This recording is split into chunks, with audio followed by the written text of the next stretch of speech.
I am so excited. And contrary to what you've heard, women, occasionally we have a member of the opposite sex in our studio. And today I'm very excited. I'm excited to have Mark LeBlanc, who is the president, the CEO of Small Business Success. And he will teach you how to run your small business. It's not enough to just have a business, but you want to be successful. And many of you have told me about writing your books, writing your memoirs. You tell me that over and over and over. And today, we're very excited because now we will have the how-to steps to ensure our success. Mark, I am so happy you are here. Will you greet our television audience, please? Thank you, Gloria, and it's so nice to be here. I'm honored to be a guest on your show. Thank you so much. Now, it's time to really get started. So we're going to roll out everything we have, let them have it. We're going to hit them with a bang, and we're going to give them the closing, and that's that. So will you tell us why you are so interested in helping us develop our businesses? And do you feel that there's really a need for it? I mean, can we just sort of trot along at the same pace that we've always done, and it'll be okay, and everything will come out okay tomorrow? Well, I've been running Small Business Success for over 22 years now. I've been on my own for 34 years. Wow. I had a job once for about 6 months, and I found out at a very early age that I am unemployable. Inspired by 2 words, "you're fired." Wow. And I made a vow never to go back to work for someone again. And in the last 34 years, I've had some good years, I've had some great years, I've had some not so good years, and I've had a bad year or 2, but I wouldn't change it for anything. Wow. In fact, I think as we look forward to the future, there's never been a better time to be in business for yourself. Well, that's exciting because very often I'll have my friends, whether they're women in ministry or whether they're just women that are a part of groups that I'm in, for example, the Rotary Club, and they're often telling me that they need help. They want to not just write a book, but they want to be able to market it. In other words, they want their book to become their business.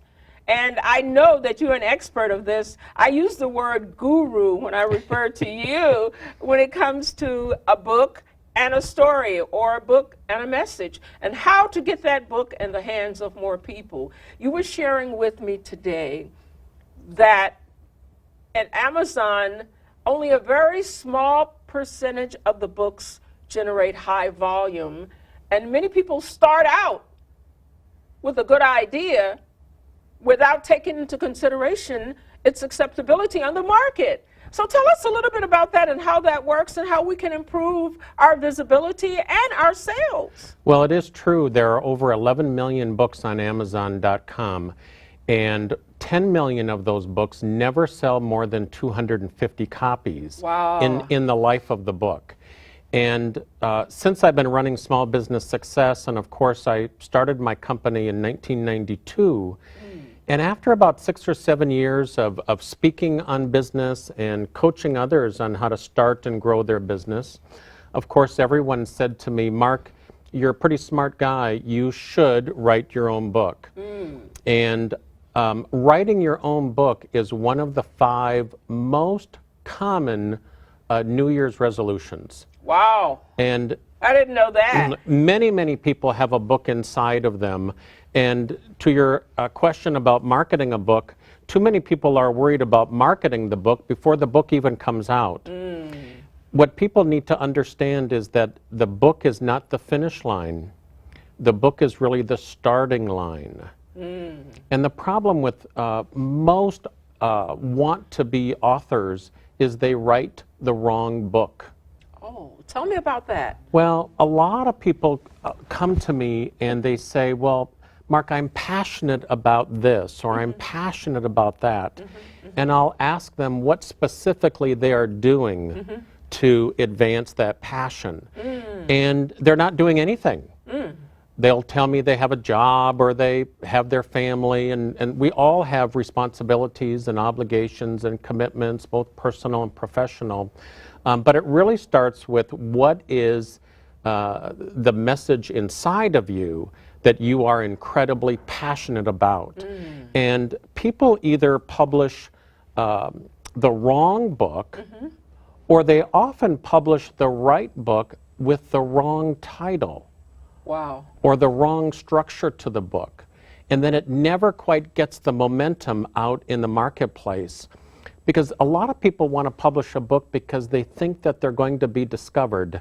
And that once I write my book, I can put it up on Amazon.com and forever I will be well. And I've heard about all of these royalty checks that come in, and it just doesn't work that way. Well, how does it work, Mark? Well, I knew you knew that I was going to ask you that question. Well, it is. For me, in 1999, I finally settled in on what I was most passionate about, and that is growing a business and helping people grow their business. And I've given over 1,000 presentations. I've coached over 1,000 small business owners on how to start and grow their business. But growing your business is what I'm all about. I'm the growing your business guy. Wow. And when I can get somebody to understand what for them is growing your business to me, it becomes the one concept that then we begin to write and shape a book about. And I'll never forget, of course, my confidence as a writer was not very high. I was speaking and I was coaching, but I wasn't writing often. And if you're not doing anything often enough, your confidence is going to tend to be lower. And so all of a sudden you start asking people, well, what should it look like? And how long should it be? And so people kept telling me, well, Mark, it should be 50,000 words. It should be 10 chapters. You should charge a lot of money for it. If you don't, no one's going to take it seriously. So I wrote a 50,000 word manuscript. And when I got done, Gloria, I thought, there's a lot of not so good stuff in here. Wow. And I cut 43,000 words because I had a coffee with a woman by the name of Donna Montgomery in Minneapolis, Minnesota, who at the time was one of the largest book distributors in the United States. Wow. In a very specialized niche of book distribution. And she was kind enough to listen to me, and after she listened to me pontificate, she said, Mark, I've got one piece of advice for you. And she said, in the end, the only person who has to be excited about your book is you. She said, not the publisher, not the distributor, not the bookstores. And then she said the words that changed my life forever. And she said, not even the readers. Wow. She said, Mark, if you are excited about your book, it will have a long life. If you are not excited about your book, you'll print some books and you'll publish some books and you'll give most of them away, and then they will end up in boxes in your garage or in your basement. Wow. And you will throw in the towel on your dream to be an author and a successful author. And I remembered 20 years earlier, in 1979, a priest in northern Minnesota gave my dad a copy of the classic book, The Greatest Salesman in the World by Og Mandino. Yes, I have that. I look at it every day. I got to meet Og Mandino in 1983. He was my hero. Oh, yes, I have that book. As a writer. And in 1979, this priest gave my dad a copy of it, and my dad liked the book so much he bought a carton of them. And he gave them to his friends, he gave them to his clients, and he gave one to his son, me, for his high school graduation present. Yes. I wanted a car. Wait, wait. In other words, you're trying to tell me that you prefer to have a car over a book? I would rather have had the keys to a new car than a book. But I read that book, and it changed the course of my life. And my dad and I were on another road trip across the United States about a year after that, and we stopped for lunch in a truck stop or diner along the way. And while he was paying the bill, I found or stumbled upon another book titled "I'm Gonna Bury You" by Jean Neal. Now that I don't have. Amazing book, and I read the opening line of the book, and I thought, I have to have this book, and I gave it to my dad and asked him if he would pay for it, because he saved so much money on my graduation gift. And I would read while he was driving, and then he would read while I was driving, and my dad liked the book so much that he bought a carton of them, and he started handing them out. Wow. And so 20 years later, when I had coffee with Donna and she said, write a book that you're excited about, I also thought, how could I write a book that someone, if they read it, they might buy a carton of them, just like my dad did. So I cut 43,000 words, and I was left with a 7,000 word edited manuscript, and I published a book titled Growing Your Business. It's moved over 50,000 copies, which in the world of independent publishing is a little success story in my own right. And on average, I mean, my dream was realized because since it came out 15 years ago, I have averaged a quantity order every week for over 800 weeks. Wow. Every week I get an order for 25 copies or for 50 copies because people buy them and want to give them to others. Wow. But it really started first with what am I passionate about, and then creating a format for the book that I'm excited about. And I'm just as excited about that book today, which sells for $8, as I was 15 years ago. Guess what? When it came out. I'd like a carton of them, please. You would? Yes. Oh my gosh. Well, I can make that happen. Well, no, tell me, how do we discover? It seems that the passion was a discovery process for you. How do we discover our passion? How does that happen? Sometimes it's by trial and error. I had already been doing business coaching for 6 or 7 years. And I was able to sort of look back and say, what is the work that I enjoy the most? What is the work that I go to sleep at night thinking, how can I do a better job? How can I serve my clients and audience members better? And it always came back to helping them take their business to the next level of success. And I eat, sleep, drink, and breathe business development. And Gloria, if the truth were known, it's not that hard to figure out what a person is passionate about. Now, this is for the person or for the person who's observing the person?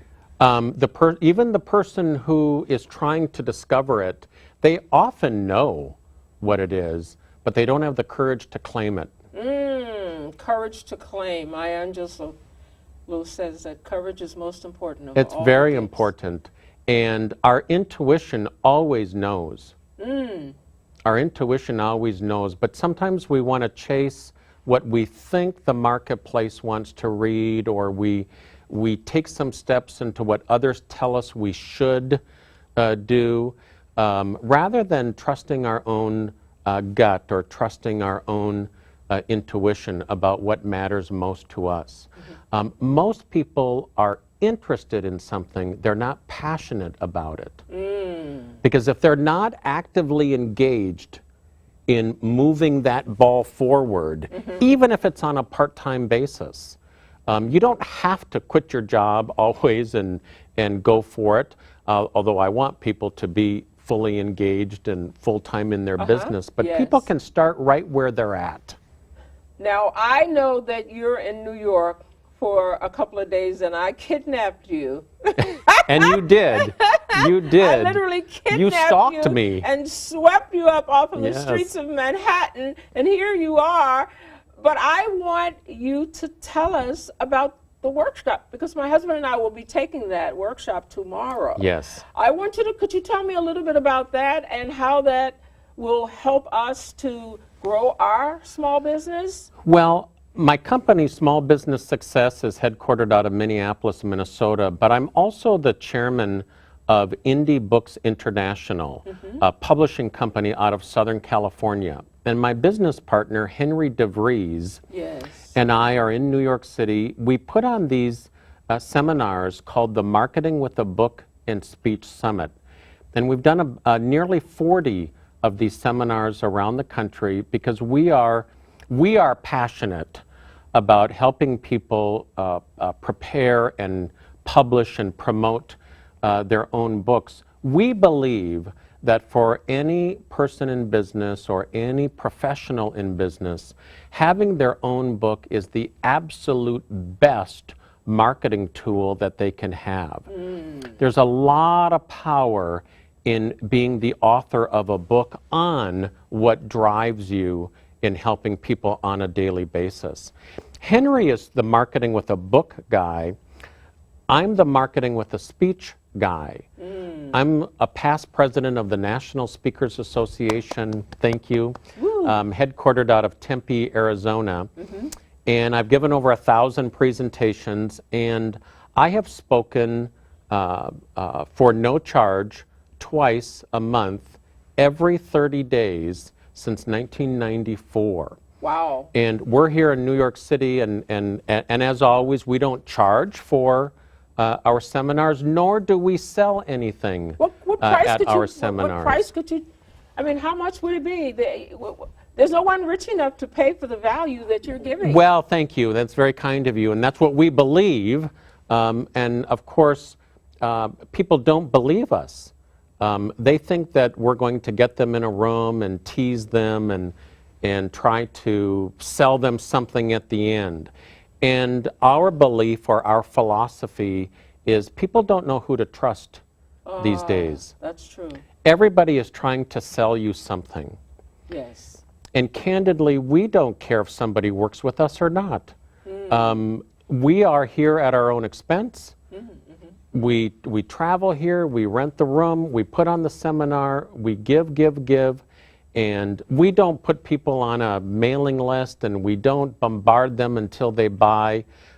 We trust people that if we're the right fit for them, that one day in the next year or 2 or 3, they will reach out to us and find us, and we'll have a conversation and see if that is a fit. I love that's what Jim Rohn calls your philosophy. Were you a Jim Rohn fan? Oh, yes. Oh, my goodness, yes. Once I went to Texas, in Houston, Texas, and this was about 20 or 30 years ago, and they allowed me to introduce him on the stage. Oh, of 10,000 wow. Let me touch people. your hands.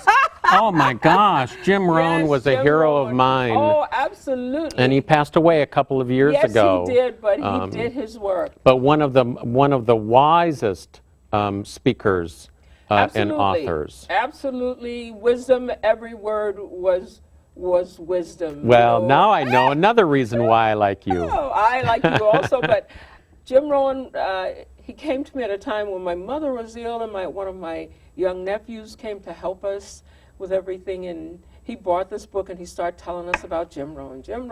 Yeah. And this was in 1988. And he is just awesome. He is just absolutely awesome. But you're awesome also. Well, so I'm not thank going to you. spend too much time talking about my awesome friend Jim when I have my awesome friend Mark here with me. So Mark, how exactly will your speech, the content of your speaking to promote your book, could you share with us a few nuggets? Don't give everything away now. Well, I'll give until it hurts. Okay.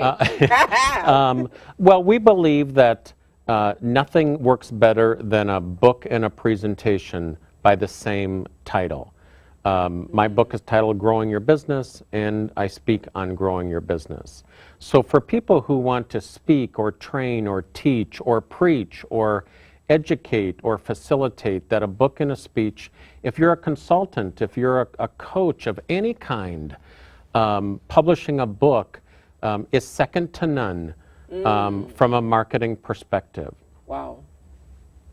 Now, sometimes I talk with my audience, the young women that I deal with often, and they will sort of come across as if they have 2 or 3 or 4 or 5 or 6 or 8 or 10 passions, you know, and that they're just passionate. And how do I get them to just focus on a passion? Or should they actually spend time on each one of their passions altogether? Or is it one next step the best approach? Well, I like to live in a world of 2 or more right answers. Nah. It's not my way or the highway, but when I think about passion, it's a single focus. I mean, how can somebody legitimately say, I'm passionate about these 3 things?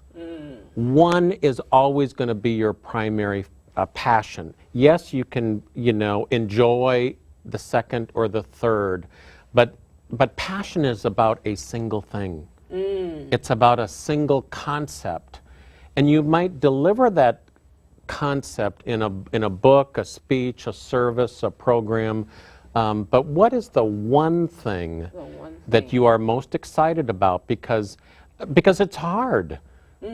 I think I quit 1,000 times in the pursuit of my passion. And if I had not recommitted myself 1,001, Yes. I would not be doing the good work that I feel that I've been called and compelled to do. I certainly would not be in New York City, and I certainly would not have the honor and privilege of being with you here today. Thank you for your kindness. I often want to have a roadmap. I want to show A, B, C, or A minus B equals C. I know that life isn't always that easy, but I somehow think that when I come away from your workshop tomorrow, I'm going to have a plan or a roadmap or a next step. Is that true? Should I be expecting that? Or? I think you should be afraid. Oh! Well, I was afraid at first, and I just now calmed myself to not be afraid, and now you're going to tell me to be afraid. Because what Henry and I do is, as we walk you through a number of steps in creating that roadmap, but we have some very specific exercises on how to help you get in touch with what really matters to you.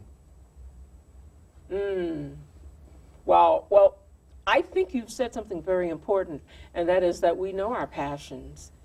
And sometimes when we don't pursue them, it's out of fear. Someone might say, well, who does she think she is? Or someone might say, nah, she's not all that, or he's not all that. But I want to, before we go any further, I want you to tell us about your website and where people can learn more about what you and what you're doing. Would you share that with us? Well, thank you. My company website is smallbusinesssuccess.com, and our publishing company is Indie, I-N-D-I-E, Books International, INTL.com. And otherwise, you can just open the window and holler out the window. Yo, Mark.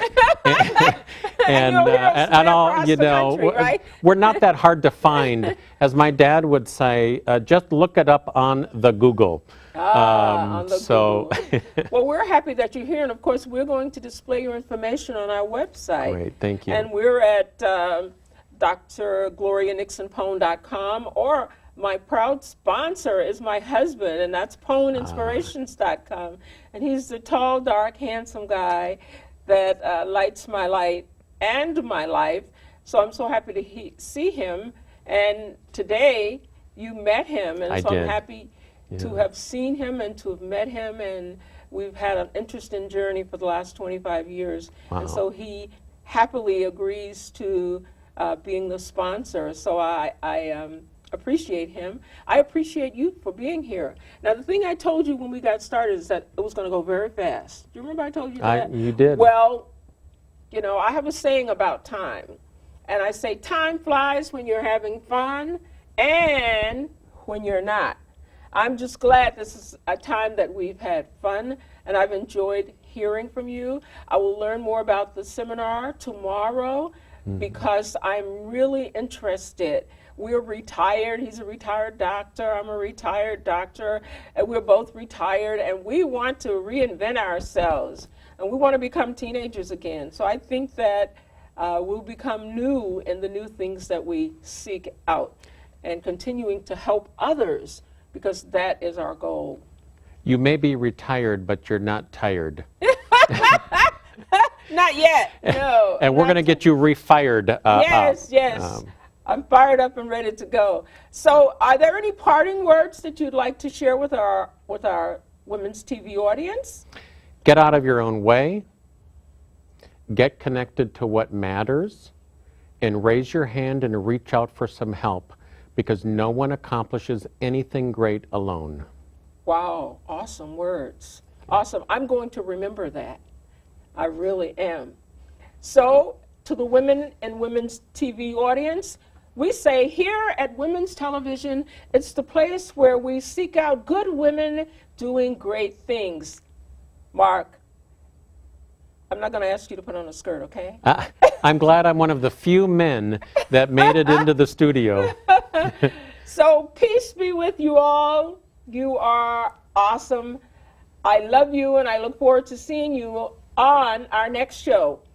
So for now, please tune in to drglorianixonpone.com or poneinspirations.com. We'd love to hear from you and to know what you are doing, because your story matters. Thank you. Thank you so much.